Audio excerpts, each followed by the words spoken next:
What's up guys, kembali lagi di Eksperimen Film. BTW, apa kabar kalian semua? Semoga kalian baik-baik saja.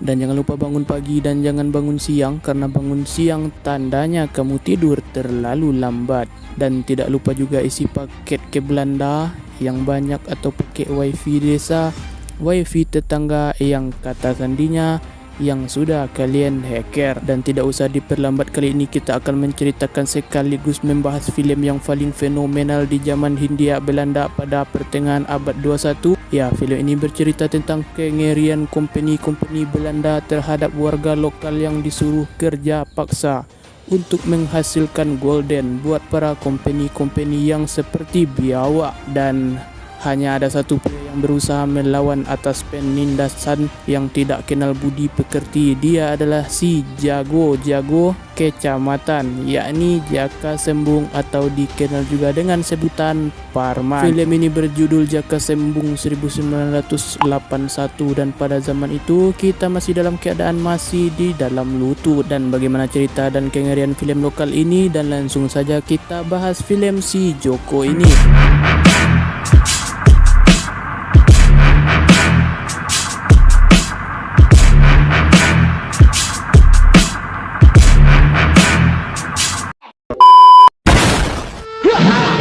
Ilmu kekekalan, jika bagian tubuhnya terputus,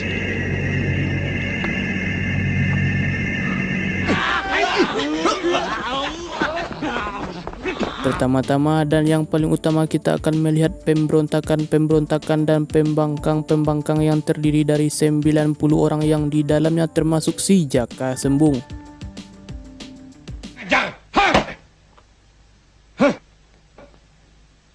barisan hadap ground. Dan semuanya termasuk si Jaka Sembung dipaksa untuk kerja rodi yang sangat membuat tulang pinggang menjadi rusak. Dan perkenalkan anaknya si company yang bernama Maria, bukan dari Jepang, kasihan terhadap warga-warga lokal di situ. Saat di TKP, pekerja-pekerja warga asli Indonesia dipaksa kerja sangat tidak wajar, sampai saat itu bapak-bapak cuma mau minum tidak diperbolehkan, melainkan mendapatkan tendangan penalti. Akibat tendangan maut, si penjaga toko dan yang lain melihatnya tidak terima, dan terjadilah pemberontakan di situ yang dipimpin oleh Jaka Sembung.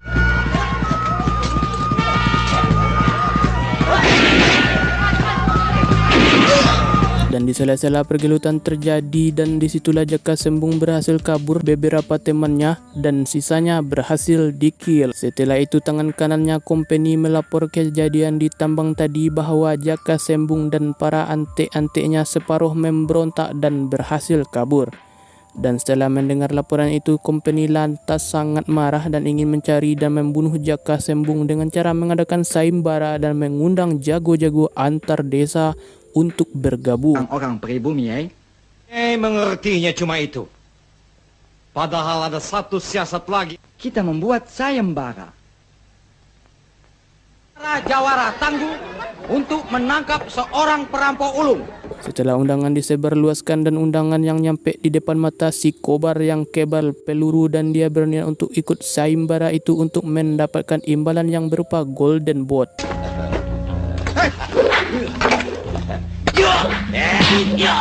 Setelah itu Kobar mendatangi posko si company dengan cara petantang petenteng dan membuat onar, dan akhirnya mereka bertemu dan Kobar pun disetujui oleh company untuk mengikuti sayembara tersebut dengan cara mengikuti tes dengan syarat SKCK dan KTP asli.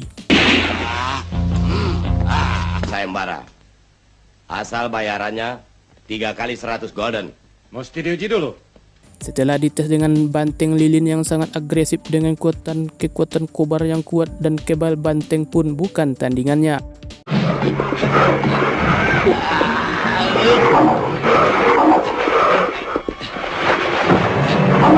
Setelah lolos uji coba, Kobar pun mencari si Jaka Sembung dan berhasil mendapatkannya.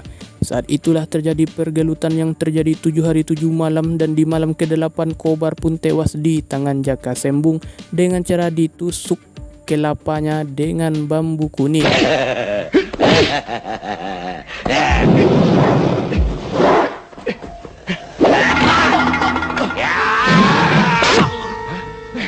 Lantas kematian Kobar sampai ke telinga company dan dia semakin was-was saja dengan Jaka Sembung yang masih berkeliaran. Dan kalau terus-terusan begini, di mana harga diri kita, Komandan? Setelah itu datanglah jawara selanjutnya yang berupa kakek tua yang sudah pantas mati dan dioceh-oceh oleh anak buahnya company. Ternyata bukan kakek itu yang berlaga, melainkan dia ingin membangkitkan Ki Hitam yang memiliki kekuatan rawa rontek yang tidak bisa mati. Nyentuh tanah. Omong kosong. Guru Jaka Sembung.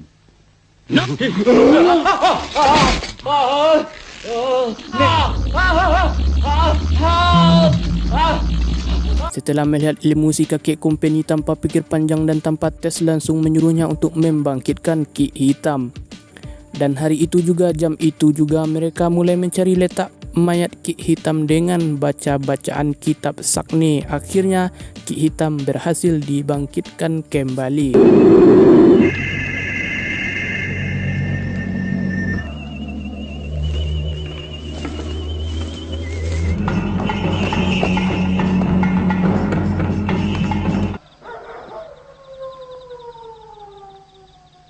Setelah itu company dan antek-antek mulai menjerah sebagian desa dan mencari Jaka Sembung untuk dijadikan bakso bakar. Sebagian ada yang pura-pura gila untuk menghindar.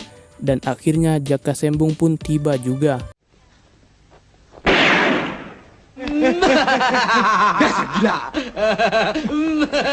Kedatangan Jaka Sembung mendapat kado spesial dari Menir yang berupa Ki Hitam setelah puas adu mekanik, dan hasil akhir pertempuran dimenangkan oleh Ki Hitam and Steel.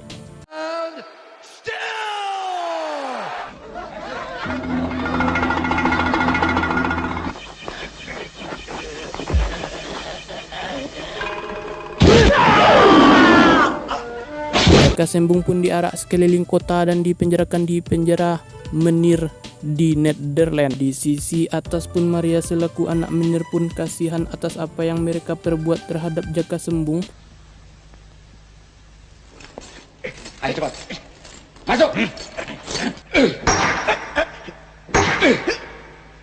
Di rumahnya Datuk Maringgi, Surti yang selaku TTM-nya Jaka Sembung ingin membebaskan Jaka Sembung dengan cara barbar. Ini sama artinya dengan mengantar nyawa. Di penjara Maria anak Menir diam-diam menyukai Jaka Sembung alias Parmin dan membebaskan Jaka Sembung, dan akhirnya dia ketahuan juga. Akibatnya Jaka Sembung kehilangan kedua matanya. Begrijp je dat?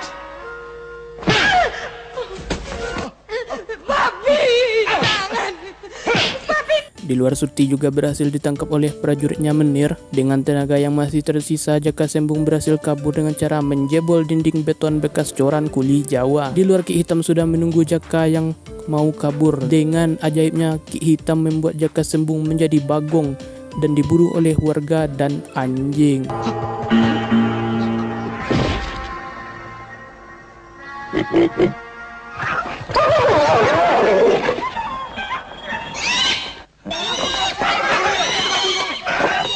Di sisi lain, Surti mendapat luka tembakan di bagian punggungnya dan dia berhasil kabur. Setelah kewalahan lari dari siang, dan akhirnya Jaka Sembung ditemukan oleh Petapa sekaligus gurunya, dan dialah yang berhasil mengubah babi menjadi Jaka Sembung. Guru, Sudah, Surti.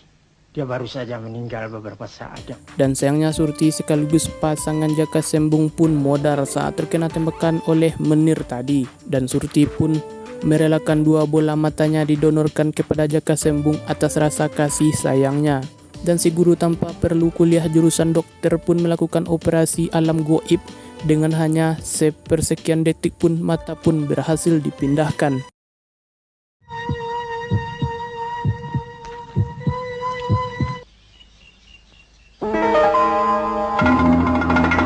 Setelah itu, Jaka mencoba mata barunya dan berhasil membunuh seekor elang. Dan Maria pun membelot ke arah kanan tanpa diketahui ayahnya telah bergabung dengan warga lokal. Tulang punggung perjuangan. Dan niat ini akan... Pembicaraan Jaka Sembung didengarkan oleh kakek yang udah tua, si anjing kakek. Di rumah company, Maria kembali dihajar saat ketahuan sudah membelot dari ayahnya sendiri.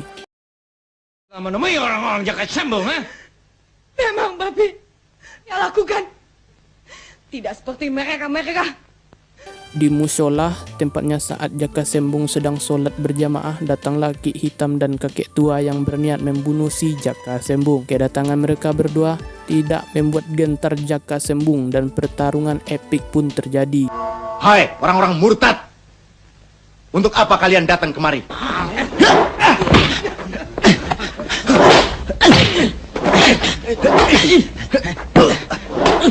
Di pertarungan Jaka Sembung sudah beberapa kali membuat bagian badan Ki Hitam putus dan hasilnya bisa menyatu kembali. Dan Jaka Sembung teringat pesan petapa tadi, jika ingin mengalahkan Ki Hitam, jangan sampai bagian tubuhnya yang lepas menyentuh tanah. Dan benar saja, Ki Hitam berhasil dikalahkan saat potongan tubuhnya digantung di pohon nangka. Setelah Ki Hitam dikalahkan, rombongan Jaka Sembung pun kembali menerobos posko menir dan terjadilah pertempuran kedua kalinya, yakni dengan menir Belanda.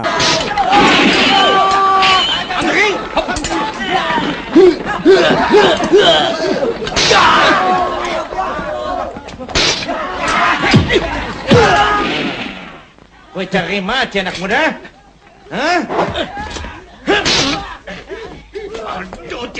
Menir berhasil dikalahkan oleh Jaka Sembung dengan cara menusuk perutnya dengan golok, dan saat semuanya sudah mau usai ternyata Menir masih hidup dengan nyawa yang masih tersisa, dan dia mengambil satu revolver dan menembak Jaka Sembung. Sontak aja anaknya Maria melindungi Jaka Sembung dan akhirnya Maria pun tewas dengan ditembak oleh ayahnya sendiri.